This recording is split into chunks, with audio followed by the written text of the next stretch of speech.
Summer start ஆயிடுச்சு. நான் இப்போ ரெகுலரா ஃபாலோ பண்றேன். என்னோட hair care, skin care routine share பண்றேன். வாரத்துல 3 நாள் நல்லா தலைக்கு எண்ணெய் வச்சுட்டு ஹேர் வாஷ் பண்ணிருவேன். ஸ்கின் கேர பொறுத்தவரையில இப்ப இருக்கிற ஹார்ம்ஃபுல்லான சன்ரைஸ்லருந்து நம்மளோட ஸ்கின்ன புரொடெக்ட் பண்றது ரொம்ப அவசியம். நான் யூஸ் பண்றது மாமாஎர்த்தோட ரைஸ் வாட்டர் யூவி சன்ஸ்கிரீன். இதுல SPF 50 அண்ட் PA++ புரொடெக்ஷன் இருக்கு. இந்த சன்ஸ்கிரீன்ல இன்னொரு ஸ்பெஷல் என்னன்னா, இது நம்மளோட ஸ்கின்க்கு நல்ல ஒரு டியூவி கிளாஸ் க்ளோ லுக் குடுக்கும். ஏன்னா, இதுல கொரியன் சீக்ரெட்டான ரைஸ் வாட்டர் இருக்கு.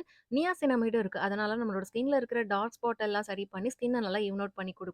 நான் என்னோட ஃபேஸ்ல அப்ளை பண்ணி காமிக்கிறேன் பாருங்க. சீக்கிரமா அப்சர்வ் ஆயிருது. ஒயிட் காஸ்ட் சுத்தமா இல்ல. ஸ்கின் பார்க்கறக்கு நல்ல க்ளோயிங்கா இருக்கு. ரொம்ப ரொம்ப light weight made safe certified. மாமாஎர்த்ல இப்ப நெறைய ரேஞ்ச் ஆஃப் சன்ஸ்கிரீன் எல்லாம் இருக்கு. ஹைட்ரேஷனுக்கு பீட்ரூட் ஹைட்ராஃபால் சன்ஸ்கிரீன், லைட் வெயிட்னா ultra light Indian sunscreen, radiant க்ளோக்கு vitamin C daily glow sunscreen, டேன சரி பண்றதுக்கு உப்டன் டீடான் சன்ஸ்கிரீன். மாமாஎர்த் எப்பவுமே நம்மளோட ஃபீட்பேக்க ரொம்ப வேல்யூ பண்ணுவாங்க. ஆனியன் ஷாம்பு மாதிரி வேற ப்ராடக்ட்ஸ் எதுவும் இம்ப்ரூவ் பண்ணணும்னா உங்களோட ஃபீட்பேக்க கண்டிப்பா ஷேர் பண்ணுங்க. மாமாஎர்த் வெப்சைட் அண்ட் ஆப்ல நீங்க பர்ச்சேஸ் பண்றப்போ என்னோட கூப்பன் கோட் யூஸ் பண்ணீங்கன்னா ஃபிளாட் 20% ஆஃபர் கிடைக்கும். ப்ராடக்ட் டேக் பண்ணிக்கிறேன் செக் பண்ணிக்கோங்க.